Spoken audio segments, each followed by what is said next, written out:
All right, hi shooters. We're here at the famous museum right here at the NSSA, NSCA. Most of you have maybe been here, and if you haven't, you should. Now, I came in here the other day and I was looking for an answer to a question. I wanted to know, how did sporting clays begin? What did the clay target begin, actually? And I was immediately corrected by saying it did not begin with clay targets, and I got quite an education. In fact, I got such an education that I asked the assistant curator, Jim Harris, to actually tell us about some of the ways that this all began and when may surprise you. So here I've got Jim over here with it, and he's standing by. Jim, how are you? I'm doing fine, doing fine, yeah. All right, so tell us a little bit about how this got started. Okay, let's start back in about 1850. Many of the communities around had shooting contests. The Schützenvereins in the old German settled areas of Texas especially, and in the Northeast and all over the eastern slope, had shooting contests, and the person that was the best shot, obviously, was the community leader. So it became a political thing as well as being just an exhibition of shooting ability. In 1850 or so, all the shooting was done, what was called trap shooting, was done with live birds. And what they did was to put live pigeons or whatever kind of bird was available into a box and trap and release it, and then it would be shot at. Well, that, of course, in the era of about 1866 became very unpopular, the shooting of birds, especially with the passing of the passenger pigeon. And so what started out to be just a game became a design contest, and U.S. Glass Company up in Boston came out with the very first of the glass balls. Now, I don't have exactly one of those, but I have an example over here of what it may have looked like. It was a glass ball, probably clear, maybe colored. Some were colored, and they were hand blown into a form. Now, that had to be a pretty good project to hand blow that many of those things, because we had a bill show up for an order of 80,000 of them, and I can just see somebody huffing and puffing 80,000 of these things. But that's how they started out. However, a lot of times the shot would strike that slick glass and bounce off. And so in 1867, A.H. Bogardus came out with a design that put ridges. This is an 1877 Bogardus here, and value about $650 today. Originally, they were $1.00 a hundred. These ridges made the shot break the target easier, and he patented that design and the design for a thrower that was basically just an arm that went up like that, a spring-loaded arm, and it threw the target straight up, and that wasn't much of a challenge. So they came up with the idea, Bogardus did, and patented in 1877, a different kind of thrower. I don't happen to have a Bogardus, but I do have a mole here in the museum, which is very similar in design. This was patented in 1878, I believe it was. And what it does is to throw the target in an arch instead of straight up in the air. And it would throw it about 60 feet out.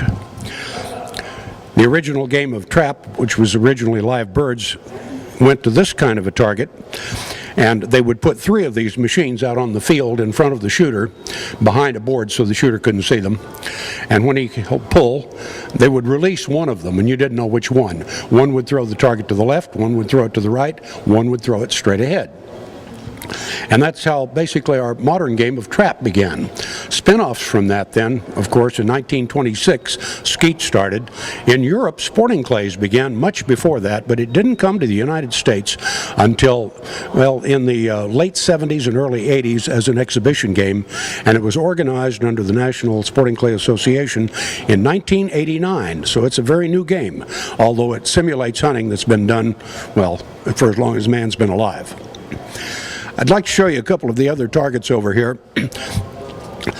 One of the things that made the early glass targets entertaining was when you shot one, sometimes they were filled with feathers. This is an Irapane feather ball, and it is full of feathers, and when you shot it, feathers showered down. It was very much like shooting at a bird. Sometimes they didn't have feathers, and they would put some kind of powder in it so that it would just poof and make a big splash in the sky. The other use for these things, a lot of folks found them in their barn.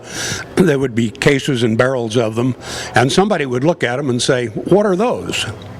Well, they look like Christmas tree ornaments, and so they'd put a piece of wire in them and hang them on the tree. Little did they know that some of the people doing this today, that particular target is worth about $500. And I would hate to have your cat paw that one around. This is one that's worth only probably about $100. And it also has been made into a Christmas tree ornament. Some of the early targets were various colors and designs. They were hand blown, as we said. This one has not been broken off. They would break that off before they would shoot at it. This one is right out of the mold. And some of them had a different type of mold with the flare on top.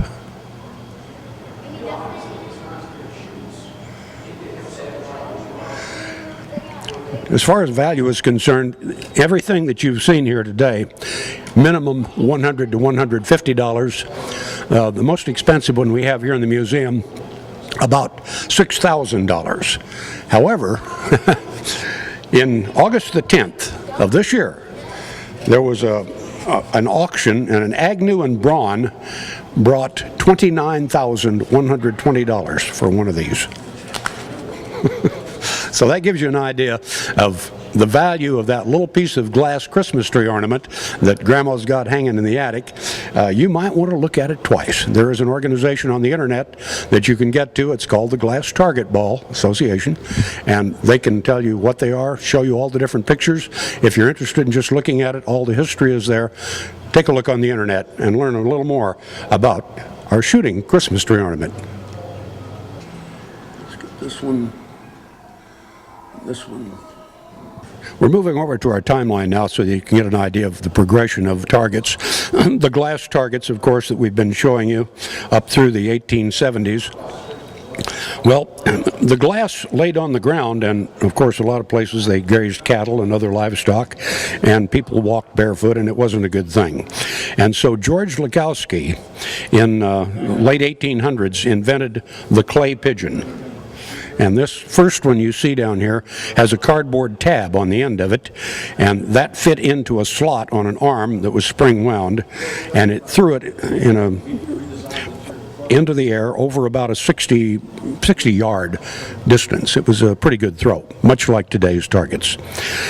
They soon found out that clay tab was too hard, so they just molded the tab onto the target. And then they changed the design of the thrower, and we move into today's modern targets, where it's an arm that pushes it off of a launching platform, and we can load 600-800 targets into a machine now and throw them continuously. But in those days, it was all done by hand. And that's kind of how all this got started. And of course, the clay targets that we use today, many of them are now biodegradable as well. So we're living with the environment. That's your shooting sports. What we're seeing now are some of the modern targets. In sporting clays, we have about 5 basic different targets. They start off with the mini, and then there's a midi, which is a little bigger, batu that comes out edgeways and then turns just before it hits the ground. Some of the older modern targets, a standard trap and skeet target, and Helise. This simulated the old box bird shooting. This came off of a machine that spins in the air and goes crazy, and you have to shoot it before it lands outside of a marked off area, and that white part has to fall inside the fence or it doesn't count. Quite a game.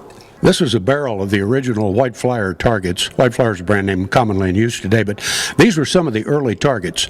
And this is the original barrel, and inside the targets were wrapped in newspaper, commonly.